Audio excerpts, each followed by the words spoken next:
Hey, everybody, we're back at a Sema day number 3, I believe. Yes, day number 3 here in Las Vegas. I am joined by Sean Taylor, who works with M2 Machines. He is a designer, an artist, and a guy who creates stuff that we all want to have on our shelves. You got a great job, man. Oh, I love it. I'd be there 7 days a week if I didn't have a family. So you've been in the Diecast world, in this world, for almost 20 years, is my understanding. Yes, I started at the original muscle machines, the kind of the cartoony ones with the big engines and everything.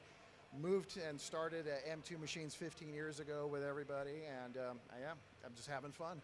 What was so cool about those original muscle machines was that they developed a customizing community in and unto themselves.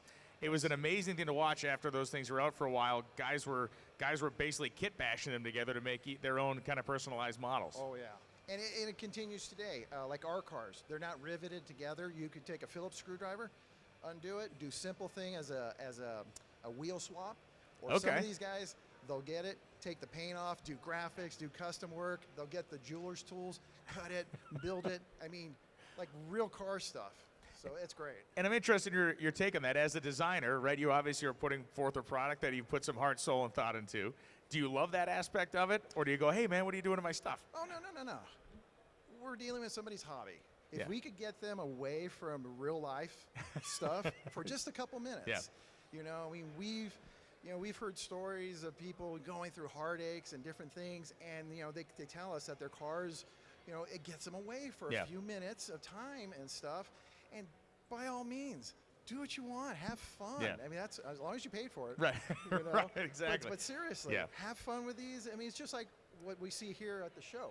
People do their own take on it. Hey, it might not be your style, but they have their passion into it, and just like the little cars and the big cars. M2's had a great and growing relationship with the NHRA. We're going to talk about that and some exciting models that are coming. But your personal, actually, you can see a couple of them down here. Tell me what I'm looking at here. We got a beautiful Chevy square body pickup truck and, of course, a blown Willys. The square body phenomenon. Yeah. I mean, who would have predicted this? we were approached actually at Sema about 6-7 years ago by the Square Body Syndicate guys. Okay. So they kept on hounding on us, and I told them, we're going to do the other Chevys, the 67 through 72. That's the natural progression. Oh, no, you got to see ours. That's when they brought out SS01. Those guys build incredible trucks. Yes. Oh, my God. We actually 3D scanned that truck. That's why ours looks so good. We took it to the Sema garage in San Dimas and scanned the entire truck. No way. That's why I'm a little biased, but ours is the best. Yeah. But this is a NHRA version.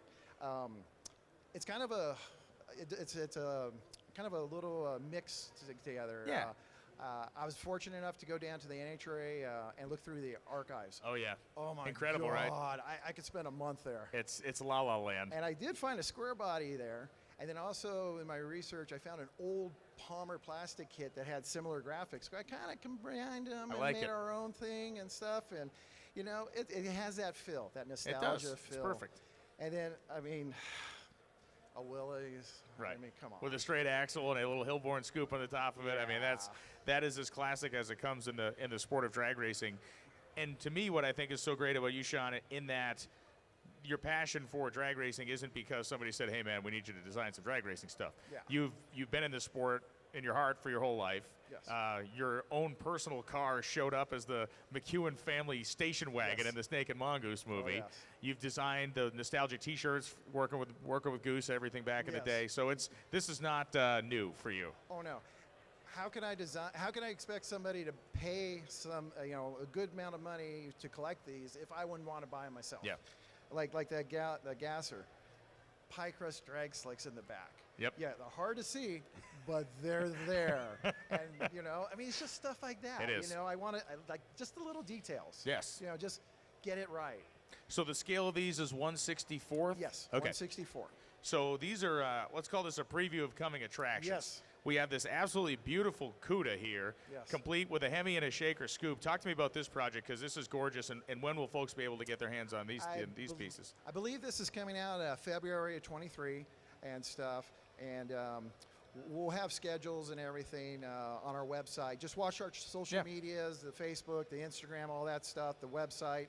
We always put out information for the collectors. And we go back to, now this is one of my favorite mashups right here because, so we have a square body Chevy pickup truck, which you have done in the style of the original Drag Safari wagon. Yes. It's set down, it's on the right wheels, has the beautiful Drag Safari lettering on it. And like you talked about the kind of NHRA, the 164 scale truck down there, I love this mashup of generations. It's killer. It's kind of something you would see here. Yes. Like in real life, 1-to-1 scale, you know. I mean, maybe we'll see it at some point. You know? Yeah, if somebody were to build this truck, I would be all about it. And this truck is equipped with an awesome LS motor with a high-rise style intake manifold on it. For you, and I guess in the process, is there a difference in process between designing a 1/64th to a 1/32nd? I'm interested in that. The bigger the scale, the more detail that you can put in. Obviously, there's only so much we can get away with this. We have to watch tolerances and stuff in case during the molding process things will break or warp or anything like that. So you got to be a little careful on that, but we like to push the boundaries on that. So the good part and the bad part on the 24, you can put more in, but you kind of have to remember your price point. You still have to edit yourself to a degree. Oh, I would love carpet. I would love a starting engine. You know, I mean. Yeah, but the detail involved in this, like I said, the shaker scoop, including the proper shaker decal under the hood. Yeah, exactly. So that's great, man. Are you going to be coming to see us at the finals here in a couple of weeks? Oh, heck yeah. I'll be there. If you had to pick a category in drag racing, does not have to be even a current category, but if you had to pick one style of drag race car over the course of the lineage of this sport, what's your absolute favorite? You know what? When I was growing up, Pro Stock was it. You know, with Glidden and Shepard and those guys, the Camaros and the Fords and everything. I just love that stuff. That was awesome stuff. And you know, and even today, you know, everything. I mean, that's I kind of like that. The Pro Stock. There were a few things as a cooler package in drag racing history than Bob Glidden packed into a roll bar with a Lenko transmission in his hand, all wrapped in a Thunderbird body. Yes. That's pretty much as perfect as it gets. That body with those big old fat tires in the back. No, they were great. That late 80s, early 90s era Pro Stock, the third gen Pontiac Firebirds and Camaros looked so awesome with a big tire on it. The Ray Morris, and you know, I love that stuff. This guy has it where it counts, and it shows in his work. M2 Machines and the NHRA continue to work together. We showed you some of the 1/32nd stuff that'll be available early next year, but you can go to Walmart, and there is a great selection on the shelf right now. This is a partnership that certainly has not just begun. There's a lot of great NHRA products out there from M2 Machines. Walmart's the spot to go get them. Make sure you go to your local store. Christmas is coming. These are absolutely perfect gifts for the drag racing fan in your life. Sean, thank you so much for hanging out, man. Thank you. It's been a pleasure. We'll be back with more from the Sema 2022 stage in just a moment. Thank you. Hey, man. Hey. Thanks, dude. Thank you very much. Awesome. That's great. I appreciate it, man. I appreciate you, too. There you go. What's new?